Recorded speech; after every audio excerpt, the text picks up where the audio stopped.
Hürmetli vatandaş, bugünkü leksiyona başlayımız. Leksiyada size Gazi Rozi, Washington'dan sözleyimiz. Bugün Çislak eşkimen 19. yıl 3. ayının 21. günü. Haftaga Perşembe. Leksiyalarımızda başlayımız hürmetli vatandaş. Bir yerde bugün bir cümle vaziyet doğrusu da bir cümle fikir kılsak hazır. Torbet ve matbuatlar da bizge münasibetlik matbuat ve torbetler de çıkıvatkan gepler demek. Hazır Amerika Qo'shma Shtatlar Cumhuriyet Halk Respublikasi o'ttirisizligi so'da suhbati asli boshlangan nuqtaga qaytib keldi degan gaplar chiqyapti. Bundan keyingi taraqqiyoti oldimizga 2-3 kun ichida o'ttirg'i chiqishi mumkin. Bugun shunga munosabatlik vaziyat to'g'risida to'xtalamiz vatandosh. Mavzu mundaq. Prezident Trump mundaq ko'rsatdi.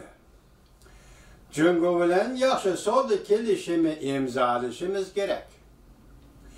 Kelishim imzolayolmasak, bu mayli, chatak yo'q. Mavzuli xabar Amerika ovozdan Xitoy tili programmasi e'lon qilindi. 3-ayning 21-kuni. Washington, Amerika Qo'shma Shtatlarining prezidenti Trump qayta ta'kidlab, Jungo bilan imzolaydigan kelishim yaxshi kelishim bo'lishi kerak. Bo'lmasa Amerika imzo qo'ymaydi deb ko'rsatdi. Prezident Trump haftaning 3-kuni, ya'ni 3-ayning 20-kuni Ohio shtatiga bir zavodda nutq so'zlaganda mundaq ko'rsatdi. Men Amerika Jungo savdo kelishimi imzolab, savdo talash tortishlarini hal qilishni umid qilaman. Prezident Trump yana mundaq ko'rsatdi. Agar biz kelishim imzolayolmasakmi, chatak yo'q. Prezident Trump mundaq ko'rsatdi. Jungo kelishim imzolashni bek arzu qiladi. Prezident mundaq dedi. Jungoning iqtisodi 32% tuvanga qarab serildi. Jungoning iqtisodi, takrorlayman, 32% tuvanga qarab serildi. Iqtisodning serilishi 38%ga yetib keldi.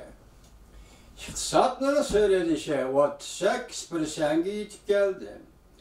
Bizning iqtisodimizcha agar sizlar sonliq ma'lumotga qaraydigan bo'lsanglar, men prezident bo'lib saylangandan beri bugungi kunga kelganda 50% o'rdi. Amerika iqtisodi 50% o'rdi. Yuqori ko'tarildi. Jungo Amerika tamoyil urushining ta'siriga uchrab, bu yil 2-oyda Jungoning eksport o'xshash mezgilga solishtirganda 27% aziyib ketdi. Tushib ketish, aziyib ketish iqtisodshunoslarning 48% deb mo'ljalligidan olqib ketdi. Ya 48% tushib ketishi mumkin deb mo'ljalligidan olqib ketdi. Lekin Jungo aloqador taraflar GDP'nin o'sish nisbatini 6% deb e'lon qildi. O'xshashli bir vaqtda Amerika iqtisodining o'sish nisbati 3% atrofida tavrinib turdi. Prezident Trump yaxshi savdo kelishimi imzolay olmasak, maydondan ketamiz degan so'zidan kishilar ansirashga boshladi. Bir kun burun Amerika Bloomberg agentlik xabar qilib mundaq ko'rsatgan. Amerika Jungo suhbatining sur'ati astilab ketdi. Chunki Jungo amaldorlari burun aqliy mulk huquqini qo'llash jihatda Amerika tarafga bergan va'dasini yenib olmoqchi bo'ldi. Diqqatlar. Chunki Jungo amaldorlari burun aqliy mulk huquqini qo'llash jihatda Amerika tarafga bergan va'dasidan yenib olmoqchi bo'ldi. Aqliy mulk huquqi Jungoda qo'llashga erisholmaganlikdan Amerika prezidenti Trump hukumatining zo'r ko'lamda tamoyil belgi qo'yib, Beijingning savdo siyosatini özgertişini talep kılganlığı elbette bunun mühim sebebidir. Tamacı bilen başka besim işletip Cungun solda siyasetin özgertiş gerekti. Cunga kanka kan, canga can alemizde. Amerika'dan import kılgan tuvar mallara tamacı bece koyup dünyada işke çoğun iktisat devleti ottırısı da soğudu uğraşı keltirip çıkargan edi. Ötken yıl 7. ayda geplerdim. Bırak Prezident Trump 20. günü Ohio'da sözlügen notkada Cungo bilen Ohio ştatıda sözlügen notkada Cungo bilen bolgan saati söhbetimiz yaş gitip atıdı dep görsettik.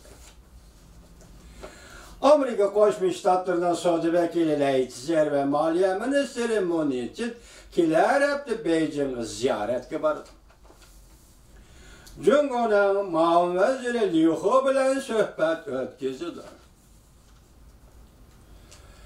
Arkadılı Mağun Veziri Liuhu bir hafta ötkendiği keyin Washington'a gelip dağdığılık söhbetke katmışıdı. Haberler karaganda işke taraf kelişimge imza koyduğu vaktini 4. ayının ahırga kurullaştırdı.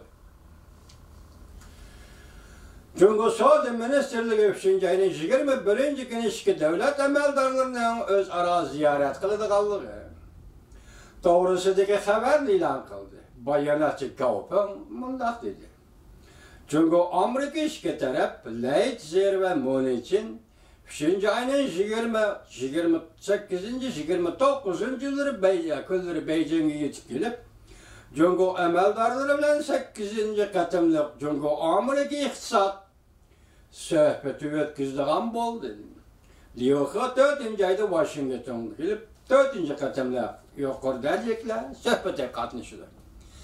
Bu katım Amerika'nın Saudi vekili Leitzer şimdi Saudi Ministerliğinin ministeri bunun için Beijing'e vardı. Yakında la. Ola söhbet ötküzüp bir hafta ötkendiği için Cungun'un veziri Liuhu, Cungun'un söhbet vekilleri ümümünün başlığı Liuhu, Washington'a geldi bu vakit 4. ayının ahırga. Doğru geldi 9. katımda söhbet bulup sanıldı.